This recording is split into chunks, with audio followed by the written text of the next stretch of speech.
16.5 seconds. Now, continuing.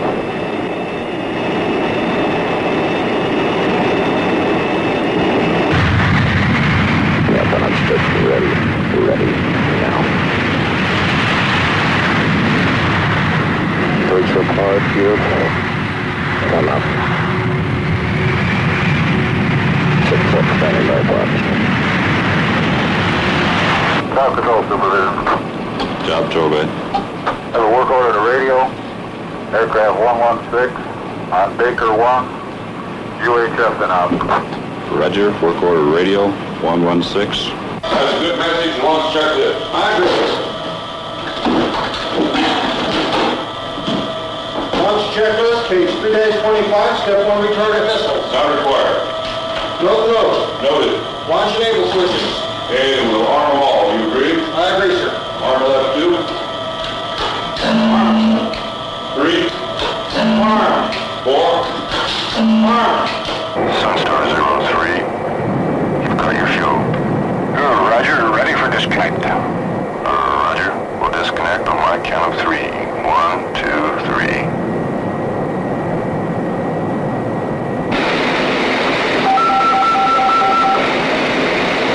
This is Dropkick with a maintenance test of all stations. There will not be an authentication with this maintenance test. All stations acknowledge at the count of 5. 1, 2, 3, 4, 5. This is Dropkick releasing a primary alerting system. From this location, some 4 stories underground, the endless activities of SAC are precisely monitored and controlled every second of every day. The controllers who man this facility provide the link between the President through the Joint Chiefs of Staff and the Commander-in-Chief of the Strategic Air Command, and the link between the SAC commander and the strongest and most ready military force ever conceived. A moment ago, the duty controller pushed a button and picked up a telephone. And those 2 simple motions put him in touch with over 70 subordinate SAC command posts which supervise over 250,000 people. The strength of SAC is its people. Their every effort contributes to the success of the mission. Who they are, where they are, how they feel about their jobs is our story. A story best told by the people who live it every day.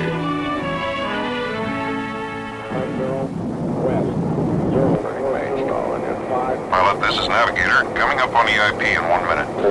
That was the Navigator telling us we're coming up on our initial point. This is the point in which the bomb run actually begins. The bomb plot is going to be looking for us at this particular point, and we must arrive over this point on the ground so that they can pick us up with their very narrow beam radar.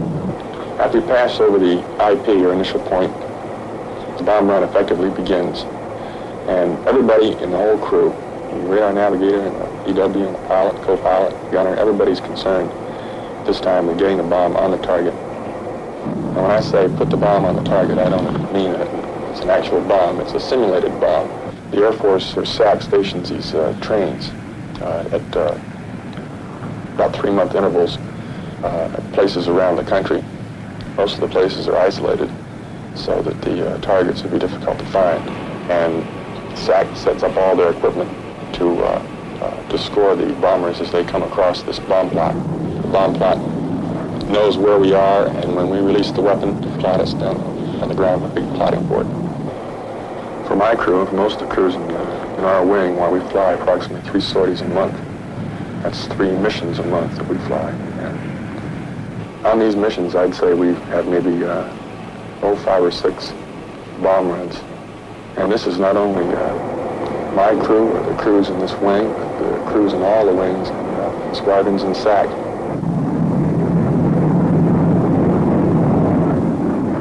"20 seconds to go. The radar navigator actuates the tone downstairs with a switch. He turns his tone on, the bomb plot hears it, and they track us, their final track, on their big plotting board. Now, set him number 1, I'll get him. 25. Track it to his tone, similar tone. We're right in the air right now. Roger. Guys holding 5 left.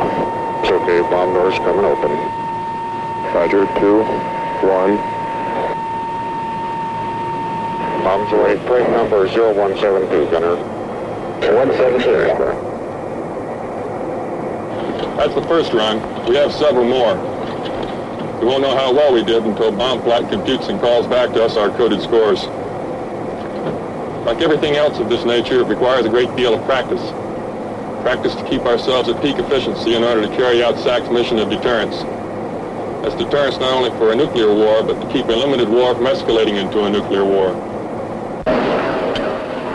Maintaining a nuclear deterrent demands precise and positive control of the force. This applies not only to the delivery of weapons in time of war, but to the readiness of them in time of peace. We live positive control. We have to. Behind that console and those screens up there are over 1,000 combat aircraft and nearly 1,000 ICBMs. Positive control evolves around a system called the two-officer policy. That is to say, at any level of command, in regards to positive control, no action towards a strike or execution of force can be taken without concurrent actions by 2 designated positive control individuals. Now, regarding the aircraft, it can be launched under positive control and continue to a point geographic fix short of enemy territory. If prior to reaching that fix they have not received a valid and authentic go code, they will turn around and return home without striking. Receipt of a valid go code by a combat crew in flight must be verified by the aircraft commander and at least one other positive control officer. Even if they should experience radio failure while airborne and en route to this geographic fix, they would return home because they have no possible chance of receiving a valid go code. Now, in regard to missiles, This is a missile procedures trainer where crew members can practice almost everything that they can accomplish in an actual capsule operation and get the proper reactions. Now, I could take this key, insert it, and turn it, and I wouldn't launch any of the 10 Minuteman missiles that I monitor. It takes another key in the hands of my deputy, turned simultaneously with this one, after we've accomplished several checklists, to get a vote in. Beyond this, it also takes 2 other crew members in another capsule miles away to accomplish the same procedures in order to launch any missiles. This is an aspect of positive control that is very precise. If we should undergo an all-out attack, it is planned for the missile forces to ride it out underground. Any decision to launch must come from the President. Whatever happens, we'll be ready. Being ready means many things to the crews of the Minuteman. To the combat crews, it means being prepared at the beginning of each duty day to pass a test of procedures with a grade of 100%. For this is the only passing grade. And if an individual does not achieve it, he does not go on duty. The single duty day averages 30 hours from portal to portal. And being ready means being psychologically and physiologically fit to spend 24 of these hours 60 feet underground in a capsule enclosed by earth and reinforced by concrete and steel. Through change of command after change of command, the systems are kept in the green, ready to launch in a matter of seconds. Miles from the consoles of the launch control facilities are the silos of the missiles themselves, almost 1,000 of them deployed in areas isolated and remote. Here, the men trained to send the Minuteman missiles on their way are backed up by those trained to maintain them. And what they do lends true substance to the definition of being ready to go. They're always checking us out one way or the other. They say we're highly skilled technicians. Why shouldn't we prove it? We're now in the process of removing the missile with the transporter erector to send to Vandenberg for test firing. when we do get the word we're going to launch one at Vandenberg, the teams immediately pick up in morale. We've been working on this missile for quite a while. We have no doubt whatsoever that the maintenance has been performed correctly. The missile field is different from the aircraft field because the maintenance people in the aircraft field can see their bird fly every day. Missile people can't. They just go out and work on it. It comes in the green. That's the last they have to do with it till it goes out again. They never see it actually fly until they get a proficiency launch. Basic idea for the missile crew members is to get experience actually launching a missile. They can't see them when they launch it themselves, but they know it's all actual operation. We sometimes think as we're sitting out there that the big man on the other side stops and looks and takes inventory of our deterrent circumstances here, and he says to himself, today isn't today. And as long as we can continue having him say this every day, we are continuing this deterrent effort, and it is effective. We expect it to be a perfect launch with no holdups, no delays whatsoever. Everyone really gets out. They work hard just to get to go out on these launches because more to it than just working. They get to see what happens. They get to see the final result of what we're all working for. This is for the peace of our nation.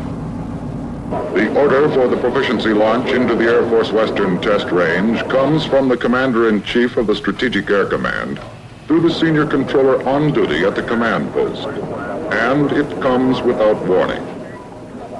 Noted. Launch enable switches. Okay, we'll arm, you agree? I agree, sir. Arm left 4.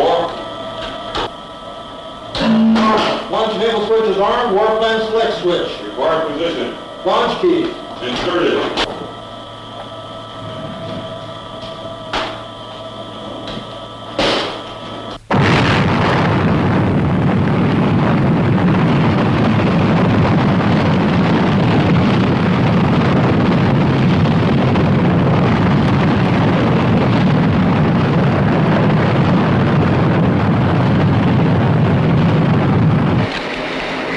Vandenberg with the report on the missile.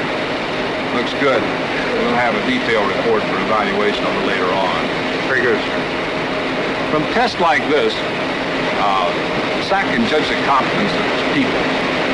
Ability is something you can't take for granted, even when things are working smoothly. Now, here in the SAC command post, we get into just about everything that goes on. From my position as senior controller, I can see a mounting respect for the command and control system that enables SAC to carry out its daily commitments with swiftness and accuracy.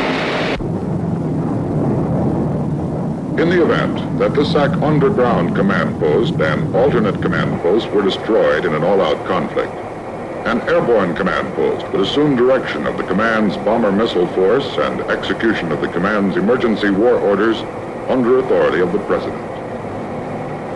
We have this airborne command post operating day and night 365 days a year, along with every other general officer in SAC, and on a roster basis, I am serving as the Emergency Airborne Actions Officer. We have a very highly qualified and competent staff aboard here, consisting of operations, materiel, intelligence, and communications people. In fact, it's very much like being downstairs in the underground. Once we're airborne, we establish and maintain contact with the SAC underground, down in the headquarters, alternate SAC command posts, the Air Force command post in Washington, and the Joint War Room in Washington. Well, certainly, having this facility at 30,000 feet gives us a further guarantee that we can launch our global force effectively in retaliation to attack. Under a single tanker management concept, SAC, with some 600 KC-135 jet stratotankers, is assigned the entire United States Air Force aerial refueling responsibility. Tankers, strategically positioned, help to maintain the deterrent power of the United States and are prepared at any time to extend the punch of its fighter and bomber forces.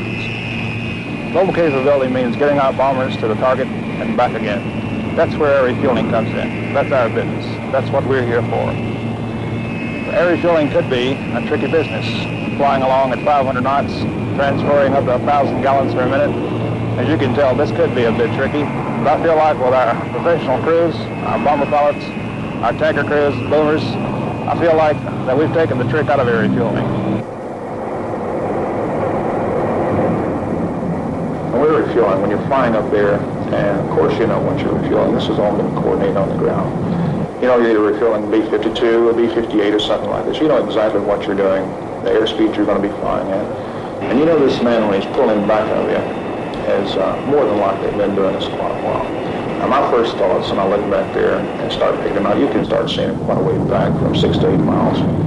And you observe him closely coming in, and a few thoughts that run through your mind like this is, well, I wonder if the co-pilot's going to be refueling today. I wonder if the pilot's going to be watching the ground carefully. But you know that they are. You know this man that as he comes in there has been at the game more than likely. He's a B-52 pilot. He's been at the game a long time. And you can watch him. You can tell as he's coming in just exactly what type or receiver pilot he's going to be. If he comes in real slow, cautiously, moving in very slowly, taking his time, you know that he's thinking about the refueling, he's coordinating, he's got it on his mind. And as you observe him moving in closely, of course you're all eyeballs when you're laying back there. And I know for sure that when he's moving in there, he's relying on my skill, and I'm also relying on his skill. We trust each other. We know that we're both capable, or we wouldn't be there. We refuel bombers, of course, in this business, but also in the same token, we do, I'd say right now at the present time, a greater, more business for fighters. These people, when they go overseas, of course, you know, with that global capability that we have now, when they want to move a wing, they want to move a bunch of people in a hurry, they can rely on KC-135, the tankers, to carry them across. But as we're on our way across there, they realize that when we reach past and get to the point of no return, that we're sort of a mother. We have the lifeblood for them. We're providing them navigation and fuel on the way over.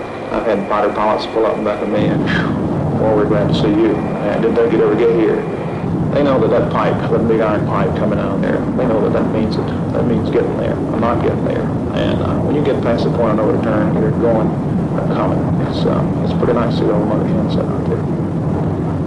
In regards to the conflict in Southeast Asia, the engaged at the present time, of course, you know, we're busy with the B-52 and the type fighters at the same time. We feel like we have probably just as vital a job as theirs is, because we see the B-52 pulling in back of us loaded with bombs and armament, and we know the vitality of his mission, the very vital function he's performing, and what it means to the people on the ground over there. And the same holds true to the fighters. We catch them going, coming also. And we know that we've been right there also providing a job as vital, not as dangerous perhaps, I realize, but a job as vital as theirs, because they have to have the gas to get there back. And we realize that when we were finished with these people and they're on their way to the target, that the man on the ground there, this is more than a welcome sight to him. We know the support that the B-52 and the fighters are providing there.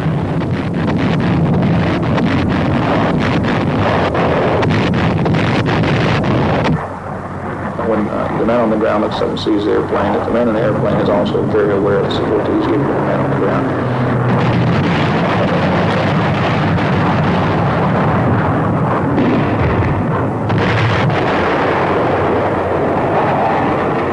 This just isn't a one-way effort here. This is everybody combined with hands smashed together to get this job done. The aircraft and crews in SAC are combat ready. But to keep crews at peak efficiency means thousands and thousands of hours of flying time every year. And this means getting the most from the aircraft. The question then, how do you keep complex aircraft from wearing out under continual use? The responsibility is in the hands of those in maintenance. Maintenance schedules are adhered to as closely as any phase of an airborne mission. It begins with a debriefing as soon as an aircraft lands. Each aircrew member reviews the entire mission in detail with the maintenance specialists. All systems that have not worked perfectly have to be fixed immediately. Maintenance control is the heart of the maintenance activity, and top airmen regulate its every beat. The system the controllers use is so thorough, so accurate, that they can tell a month in advance where each aircraft by tail number will be and what it will be doing. Because on every SAC base, a portion of its aircraft are on continuous ground alert. As part of the 50% of SAC's total bomber and tanker force, ready to react well within the warning time provided by the ballistic missile early warning system. As a result of the maintenance debriefing of this aircraft, we find we have numerous discrepancies. This aircraft has got to be on the alert pad at 0800 in the morning, and we're going to do it. Keeping the Strategic Air Command's mighty force of aircraft operationally ready isn't exactly an easy way of life. But neither is standing alert, waiting for something you don't want to happen to happen. This concludes the briefing. Are there any questions? Dinner's going to be wet when we go out to pre-flight this morning. This has been our daily alert briefing. Each day of our 7-day alert tour starts with a similar briefing. It consists of weather information, operational planning factors, and maintenance. During our 7-day alert tour, we live here in this building. We eat, sleep, and flight plan here. We're now going out to pre-flight, followed by mission planning. Alert activity, to me, is a very important thing. Of course, with our crew, we think it's very important, and we think it's important to the country for defense. And it's difficult to explain alert, because alert, to me, means mission planning, daily pre-flights, daily briefings, and a great deal of study and testing. For example, on the first day, when we come on alert, a good portion of that day, I'll say 75%, is made up of testing. Testing in the areas of launch procedures, tactics, emergency procedures, and on the mission that you're supposed to fly in the event we would have a war. Well, as a navigator on this B-52 crew, usually it'll take at least 2 hours for every 2 hours of flight planning for every hour that you will be in the air. I have to get almost all of my paperwork done before any of the rest of the crew members can start. I will take it from takeoff through aerial refueling into a nav leg, or to fly AGM missiles into several racetracks for bomb releases, into the gunnery if we have it scheduled for that time, back here, schedule enough time for some of the pilot work, and then land. It's a personal relationship with the other crew members. It's something that I don't think most people appreciate, in that you have to not only work with this man on an 8-to-5 basis, such as a civilian would do, but you also have to live with him. You have to live in the same room with him. You have to eat at the same table, and you're never out of sight of that man. And so after a week, it's amazing to me that you don't get on each other's nerves. On alert, we all stay together as a crew, but we do have certain freedoms outside the building. The wife has to be able to accept your job. She has to be able to accept that you're going to be gone for 7 days at a time. She can come down to see you. If she remains out at the gate, you can go out and see her in a car. It's just like back in high school days, sitting in a car again. If you were to go to the BX, which our crew doesn't very often, I like to stay pretty close to the airplane. I don't like to get too far away. That involves a traffic problem. If you go to the BX plane, if, for example, a co-pilot wants to go to the BX to get some toothpaste or something, we all go along with him. We don't all necessarily buy toothpaste, however. We stand there while he does. Well, if the horn blows, this creates a rush to the airplane. And because of security policy, we have to go in a group. The time requirements are such that you can't have one striker. You have to get there within a very short period of time. And the horn, to me, just scares me to death every time it blows. In fact, when they have the daily test, I jump. Even if I'm looking at my watch and knowing it's going to blow in the next 5 seconds, I jump. And in fact, at home, if I hear something that sounds like a horn, I usually jump. And I turn pale, I'm sure. And I run to the thing like crazy.